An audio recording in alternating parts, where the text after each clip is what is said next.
Sallallahu ala Muhammad, sallallahu alaihi wasallam, sallallahu ala Muhammad, sallallahu alaihi wasallam, sallallahu ala Muhammad, sallallahu alaihi wasallam, sallallahu ala Muhammad. Assalamualaikum warahmatullahi wabarakatuh.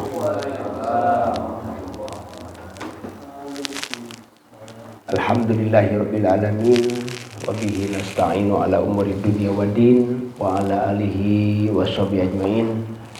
Subhanaka la ilma lana illa ma 'allamtana innaka antal alimul hakim. Rabbi shrah li sadri wa yassir li amri wahlul 'uqdatam min lisani yafqahu qawli. Rabbi zidna ilman warzuqna fahman bi rahmatika ya arhamar rahimin. Ma'asyiral hadirin rahimakumullah. Alhamdulillah wa syukurillah hadirin yang dimuliakan Allah Subhanahu wa taala. Setelah kita melalui Ramadan, Idul Fitri, dan sampai kita pada saat ini pertengahan bulan Syawal, dipertemukan kembali oleh Allah Subhanahu wa taala seperti rutinitas kita sebelum datangnya bulan suci Ramadan. Kita berharap mudah-mudahan Allah Subhanahu wa taala memberikan istiqomah kepada kita. Kita berharap duduknya kita di sini durasi antara maghrib sampai isya, Allah Subhanahu wa taala memberikan kita sebab duduknya kita di sini memberikan rahmat kepada kita semua, mengampuni dosa-dosa kita, tercapai segala hajat, segala maksud kita, dimudahkan segala urusan kita. Amin ya Allah ya rabbal alamin. Mungkin pada pertemuan pertama ini di awal Ramadan, di awal Syawal, kita menyinggung yang ada kaitannya dengan halal bihalal.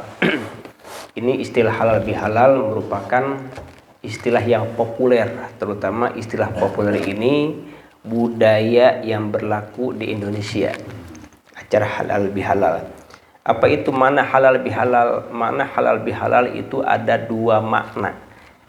Makna yang pertama halal. Nah, hala itu mencopot, menguraikan benang yang kusut.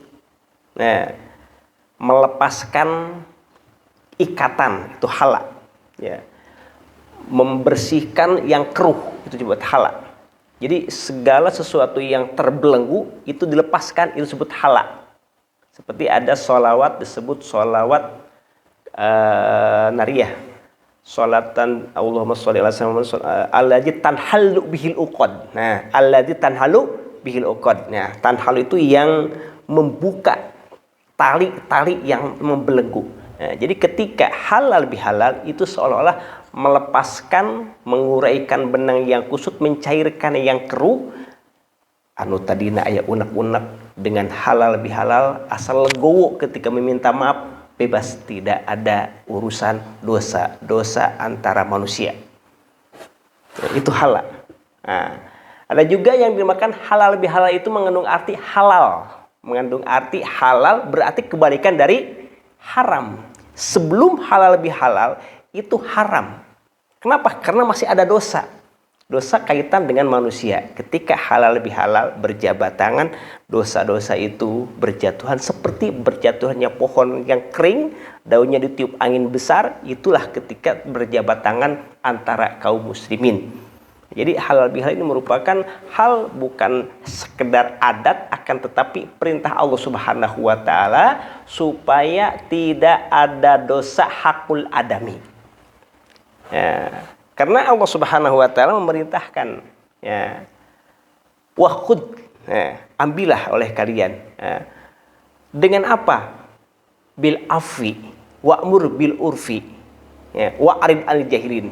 Jadilah engkau seorang pemaaf. Perintahkanlah kebaikan, berpalinglah dari orang yang bodoh, dari orang yang jahil, jangan diikuti mereka. Nah, ini ketika Allah Subhanahu wa Ta'ala memerintahkan, ya, memaafkan satu sama lain, ini merupakan perintah daripada Al-Quran. Jadi satu sama lain memerintahkan memaafkan satu sama lain, ini merupakan hal yang sangat diperintahkan oleh Allah Subhanahu wa Ta'ala. Dosa yang ada kaitannya dengan manusia itu lebih berat daripada dosa yang ada hubungannya dengan Allah Subhanahu wa Ta'ala. Berat dosa yang kaitan dengan hakul adami mah. Sehingga Rasulullah Shallallahu alaihi wasallam hadirin pernah bertanya pada sahabat. Ketika sahabat berkumpul ditanya oleh Rasulullah sallallahu alaihi wasallam, kata baginda Rasulullah, "Atadruna mal muflis?" Kata baginda Rasul. Atadruna, apakah kalian tahu mal muflis? Apa itu muflis? Muflis itu diambil daripada kalimat fulus. Fulus itu uang, duit. Arti muflis itu tidak punya duit, artinya bangkrut.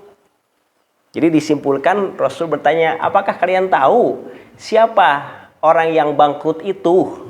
Atadruna mal muflis? Apa jawaban sahabat? Kata sahabat, qalu, mereka menjawab sahabat, al-muflis fina, yang dimaksud bangkrut menurut kami, man la dirhama wala mata', yaitu orang yang tidak punya dirham, tidak punya duit, dan tidak punya harta benda. Itu jawaban sahabat. Akan tetapi kata baginda Rasul, bukan seperti itu orang yang bangkrut. Yang dimaksud orang yang bangkrut di sini adalah bangkrut nanti di akhirat. Bangkrut nanti di alam barzah, di alam kubur, di alam akhirat. Kata baginda Rasul, innal muflis min ummati, orang yang bangkrut dari umatku itu adalah ya'ti yaumil qiyamah. Nanti ada kelompok dari umatku datang dari hari kiamah. Bisalat wasiyam wa zakat, mereka membawa pahala salat, mereka membawa pahala puasa, mereka membawa pahala zakat, banyak sekali pahala-pahala yang dibawa nanti di hari kiamat. Karena ketika di alam dunia getol salat, getol ngaji, getol puasa, ya, mengeluarkan zakat. Akan tetapi wayati qad satamhada, akan tapi orang ini, ya, sering menyakiti orang. Sok nyarekan batur, qad satamhaja. Sok nyarekan batur, suka menyakiti perasaan orang lain, menyakiti harga diri orang lain, merendahkan orang lain. Wa qad hadza, malahan menuduh orang lain tidak bersalah, menuduh, apalagi menuduh zina, wah itu dosa besar. Ya. Wa akala mal hadza, mengambil memakan harta orang lain. Zalim. Ya. Wasapaka dam hadza, melukai orang lain. Wadoroba hadza, memukul orang lain. Jadi menyakiti harga diri, menyakiti hak orang lain dirampas hartanya, menyakiti orang lain dirinya, tubuhnya itu dilukai. Akhirnya orang yang dijolimi ini harga dirinya, hartanya, ya, badannya, menuntut nanti di hari kiamat. Jika ketika orang yang jolim ini tidak memohon maaf terlebih dahulu di dunia, ya, nanti urusan dulu. Payukto hada min hasanatihi. Akhirnya pahala sholat, pahala puasa, pahala zakat itu diberikan kepada orang yang dijolimi. Diberikan kepada orang yang masih kurang ternyata. Jolimnya masih terlalu banyak. Akhirnya ditambah lagi, sampai habislah pahala-pahala yang dibawa oleh orang ini. Padahal pahala banyak sekali. Ya, ditukarkan dengan apa? Dengan keburukan yang pernah dilakukan karena dia pernah menjolimi. Masih tetap ada. Akhirnya, ya, kesalahan orang yang dijolimi ini diberikan kepada orang yang jolim. Orang yang tadinya membawa pahala banyak sama sekali nol, tidak punya pahala, malahan minus. Akhirnya orang ini membawa dosa. Kata baginda Rasulullah SAW, inilah yang dinamakan muflis, inilah yang dinamakan orang yang bangkrut di hari kiamat. Akhirnya paniat hasanatu, jika kebaikannya ini habis karena diberikan kepada orang yang jolim, ya, qabla ayyuqda ma'alaihi, Ya, uhija minal khotoyahum paturihat alaihi summa turiha finar. Akhirnya orang ini langsung Allah Subhanahu wa taala menyuruh malaikat dilemparkan pada api neraka. Naudzubillah min dzalik. Dosa kaitan manusia dengan manusia itu berat sekali ya. Nah, ketika dosa kaitan dengan manusia, kalau urusan harga diri langsung mohon maaf. Ini kalau urusan harta tidak cukup mohon maaf. Diberikan harta kepada yang berhak. Mending kalau harganya sedikit, kalau hartanya banyak dan orangnya banyak repot. Bagaimana orang ini benar-benar tulus niat nih. Ini hak orang nih, hak orang. Tapi orang bersangkutan sudah nggak ada, ahli warisnya sudah nggak ada. Maka nilai daripada harta ini ya disedekahkan. Disedekahkan, kemudian pahalanya ya Allah mudah-mudahan pahalanya disampaikan ya, pada orang yang pernah aku rampas hartanya. Sedekahkan. Jika tidak sampai tidak bisa diberikan kepada yang bersangkutan. Jadi berabe dosa kaitan dengan manusia.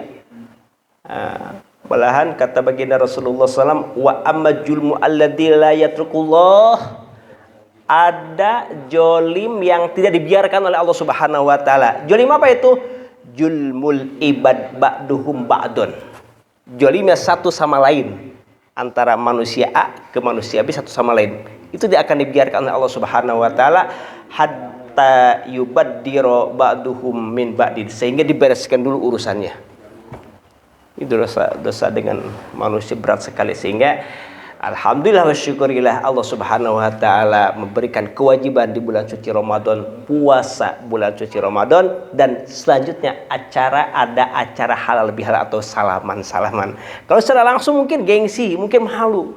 Nah, tapi kalau sekalian lebaran salaman nggak ada gengsi, nggak ada malu. Itulah hebatnya tradisi ulama-ulama terdahulu. Nah, ini kenapa demikian manusia itu ketika satu sama lain harus meminta maaf ya, karena tadi khawatir ketika dosa yang bersangkutan dengan manusia itu, khawatir sebelum kita meminta maaf keburu maut, keburu meninggal. Itu yang paling berat. Syukur-syukur yang bersangkutan memaafkan. Jika yang bersangkutan yang dijolimi tidak memaafkan, wah berat, repot. Akhirnya apa? Kebaikan yang ada di kita itu diambil. Mending lah kalau ada kebaikan. Kalau nggak ada kebaikan, aduh, lebih repot lagi. Ya, maka hubungan dengan manusia itu ya harus benar-benar sering kita meminta maaf. Kata baginda Rasulullah SAW, kata Allah Subhanahu wa taala, orang yang terbaik itu adalah orang yang bukan tidak bersalah, bukan. Orang yang baik pandangan Allah Subhanahu wa taala adalah orang yang bersalah dan meminta maaf. Itu orang yang baik. Ya. Kenapa? Karena kata Allah Subhanahu wa taala ya pada lisan baginda Rasulullah SAW, kullu bani Adam khotoun. Setiap manusia itu salah. Manusia itu punya salah terus, kecuali para nabi mungkin ya. Para malaikat itu. Setiap manusia punya salah. Karena para nabi itu maksum, dijaga. Selain nabi pasti punya kesalahan.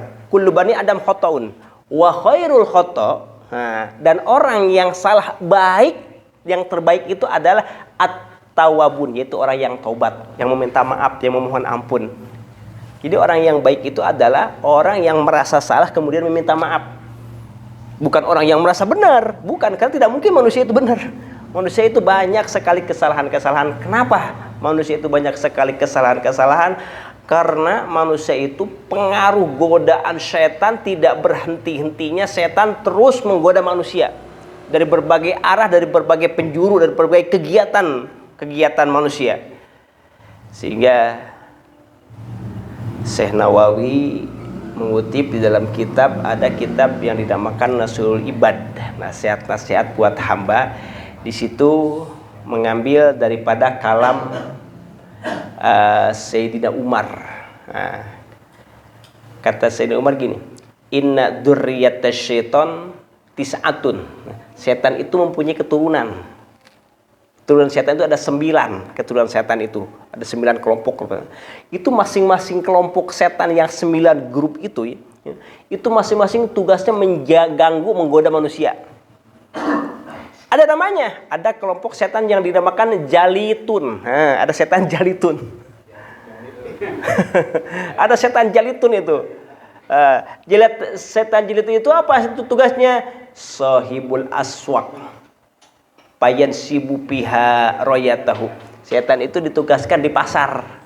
Tugaskan di pasar supaya di pasar ya penjual mengurangi timbangan, mengurangi takaran, pembeli lagi nu dagang tambahan tadinya supaya sumpah palsu, sumpah bohong. Nah itu diojok-ojok ku setan sangarana jalitun. Ada setan yang dinamakan setan wasin. Ayat setan wasin. Siapa setan wasin? Setan wasin itu sohibul musibah. Jadi ketika ada orang yang kena musibah, bagaimana ini caranya supaya orang ini tidak mendapatkan pahala dari Allah Subhanahu wa taala dikarenakan musibah, malahan mendapatkan dosa. Akhirnya setan yang dinamakan wasin itu mengojok-ojok sehingga orang yang terkena musibah itu tidak menerima qadar dari Allah Subhanahu wa taala. Akhirnya ada istilah ngarasula. Apa itu ngarasula? Aral teu narimakeun kana takdir. Tandana kumaha? Jika kemusibahan rambut diacak-acak, baju disobek. Ya, itu tanda-tanda tuh. Wah, jadi atuh narimakeun keadaan we. Oh, ternyata itu diojok-ojok ku setan, ngaranna setan wasin. Supaya ketika kena musibah bukan mendapatkan pahala tapi tambah-tambah dosa. Ya, ada setan yang dinamakan setan hafaq. Hafaq. Siapa itu setan hafaq? Yaitu sahibus syarab. Setan tugasnya ngajak terutama ke jalma-jalma sok minum arak. Dah tong ngeureun minum arak. Aya mumpun keur ngora gitu. Aya mumpun keur ngora senang-senang gitu minum arak. Bawa. Itu setan. Ada juga setan yang dinamakan dasim. Tengaran anak mengaran serojeng setan ngaran dasim. Saha dasim? Dasim itu adalah sahibul buyut. Ijadahul rajul al-manjila. Dasim ini nunggu di rumah. Artinya nunggu di rumah ketika kita masuk ke rumah ya dipohokeun ku dasim sehingga walam yusalim walam yadhkurismallah. Teu baca salam ketika masuk ke rumah. Nah, itu ku si dasim dipohokeun sehingga ketika tidak baca salam, terus di rumah aina baca bismillah ketika makan, ketika minum, akhirnya gabung setan tersebut. Karena setan merasa takut ketika kita makan, minum ataupun melakukan apa saja dengan membaca bismillah atau membaca doa-doa. Ketika tidak dibaca dipohokeun ku si dasim ieu, akhirnya gabung si dasim ieu.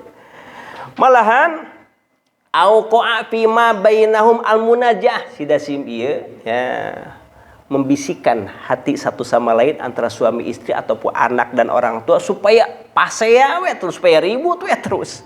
Tadi itu si dasim sebenarnya diojok-ojokna padahal masalah tepira, masalah sepele gitu. Wah digede-gedekeun ieu masalah sehingga terjadilah munajaah. Apa itu munajaah? Permusuhan hatta yaqau talaq sehingga terjadilah perceraian antara suami istri, anak, jengkolot, wal khala wa darbi, pemukulan dan lain sebagainya.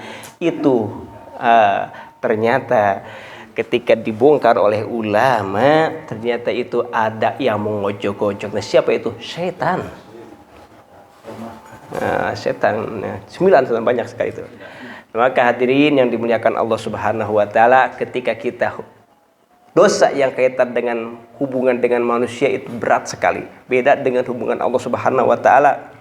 Ketika dosa bersangkutan dengan Allah Subhanahu wa taala, itu syaratnya 3, cukup 3. Ya, nadam, menyesal, ajam. Ajam tidak akan mengulangi lagi, ikhlas mencabut daripada dosa yang pernah kita lakukan. Banyak-banyak beristighfar. Karena Allah Subhanahu wa taala memerintahkan wastaghfirullaha wallahu ghafurur rahim. Beristighfarlah kalian kepada Allah Subhanahu wa taala. Sungguhnya Allah Subhanahu wa taala zat yang Maha Pengampun, zat yang Maha Rahim, ya. Wastaghfir lidzambik lil mu'minina wal mu'minat. Ya, istighfarlah, memohon ampunanlah atas dosa-dosamu juga untuk dosa kaum muslimin juga untuk kaum muslimat. Kapan istighfar itu baiknya? Kapan saja. Akan tetapi kata Allah Subhanahu wa taala dalam surat Az-Zariyat wabil ashari hum yastaghfirun, pada waktu sahur. Nah, sebelum datangnya waktu subuh, banyaklah beristighfar pada Allah Subhanahu wa taala. Maka kata baginda Rasulullah SAW, kabar gembira dari baginda Rasul, ya, orang yang memperbanyak istighfar ini sangat luar biasa, ya, untuk mencari solusi problem yang selama ini tidak ada jalan keluar. Ternyata caranya kata baginda Rasul dengan istighfar. Man lajimal istighfar, barang siapa yang lazim, continue, terus menerus membaca istighfar, ja'alallahu min kulli hammin farajan. Allah Subhanahu wa taala akan menjadikan setiap hamba itu bingung, ya, farajan, berikan jalan keluar. Ya kumaha carana, ya, ka mampu saeutik ari ka butuh loba gitu. Lobakeun istighfar. Ya. Karena Allah Subhanahu wa taala berjanji melalui lisan baginda Rasul, ja'alallahu lahu, Allah akan menjanjikan kepada orang yang melazimkan istighfar itu min kulli hammin, dalam setiap kebingungan, farajan. Wa min kulli dikin, dalam setiap kesempitan, makhrajan, jalan keluar. Ya, dalam sumpitnya diberikan jalan keluar Allah Subhanahu wa taala. Wa razaqahu min haitsu la yahtasib. Dan yang ketiga, Allah Subhanahu wa taala akan memberikan rezeki yang tidak disangka-sangka. Maka perbanyak istighfar. Ya, kata baginda Rasul, tuba liman wajada fi sahifati istighfaron katsiron. Alangkah bahagianya bagi seorang ketika nanti pas buka buku amal-amalan nanti di akhirat, ya, fi sahifati, ternyata di buku-buku lembarannya ini istighfaron katsiron, istighfarnya banyak, istighfarnya loba. Terus istighfarnya itu, alangkah bahagianya orang tersebut, ya. Sehingga Imam Ghazali itu tidak kurang istighfar itu 1000 kali Imam Ghazali. Bebas redaksi istighfar. Istighfar singkat, astagfirullahaladzim alladzi la ilaha illa huwal qayyum wa atubu ilaih. Arek istighfar, sayyidul istighfarnya. Maka sayyidul istighfar itu luar biasa pahala sayyidul istighfar, ya. Allahumma anta rabbi la ilaha illa anta khalaqtani wa ana abduka wa ana ala ahdika wa wa'dika mastata'tu a'udzubika min syarri ma sana'tu abu'u laka bi ni'matika alayya wa abu bidami faghfirli fa innahu la yaghfiru dzunuba illa anta. Itu pimpinan istighfar, sebutnya sayyidul istighfar. Ya, maka baca sayyidul istighfar tersebut minimal 1 kali 1 hari ba'da subuh ataupun ba'da maghrib kalau tidak ba'da subuh. Barang siapa yang membaca sayyidul istighfar pagi hari atau ba'da subuh, ketika meninggal, insya Allah Allah Subhanahu wa taala akan selamatkan orang tersebut sehingga meninggalnya husnul khotimah. Barang siapa yang membaca sayyidul istighfar ba'da maghrib, maut, meninggal malam hari, Allah Subhanahu wa taala akan menjadikan orang tersebut husnul khotimah. Nah, ini ya, perbanyak istighfar. Jadi ketika dosa kaitan dengan Allah Subhanahu wa taala, perbanyak istighfar. Kemudian kewajiban-kewajiban anu tertinggal, kewajiban sholat, itu cukup ke istighfar, kodo tetap dari mulai balik kewajiban. Urang mah geus tobat ieu pan geus hijrah ieu. Ayo tadi kodoan teh kaci. Kudu dikodoan heula. Nah, begitu pula tobat hubungan dengan manusia, kaitan hutang pihutang, teu cukup entah hampura doang. Bayar hutangna. Bikin hakna gitu. Hadirin yang dimuliakan Allah Subhanahu wa taala, alhamdulillah wa syukurillah, durasi dari maghrib sampai isya sudah kita lalui. Mudah-mudahan Allah Subhanahu wa taala memberikan yang terbaik pada perkumpulan, pada pengajian kita di sini. Ini hanya sekedar pembukaan. Insyaallah kedepannya nanti kita seperti biasanya akan dibimbing oleh guru kita, yaitu Habib Hasan. Bismillahirrahmanirrahim. Alhamdulillahirabbil alamin. Allahumma shalli ala sayyidina Muhammad wa ala sayyidina Muhammad. Allahumma inna nas'alukal afwa wal afiyah wal mu'afata daimata fid dini wad dunya wal akhirah. Allahumma aghnina bil ilmi wa zayyinna bil hilmi wa akrimna bit taqwa wa jamilna bil afiyah bi rahmatika ya arhamar rahimin. Allahumma arzuqna ilma la dunya wal masraba safihani ya wahhab ya goni. Wa sallallahu ala sayyidina Muhammadin wa ala alihi washabihi wasallam. Alhamdulillahirabbil alamin. Hadanallahu yakum ajmain wa minkum. Assalamualaikum warahmatullahi wabarakatuh.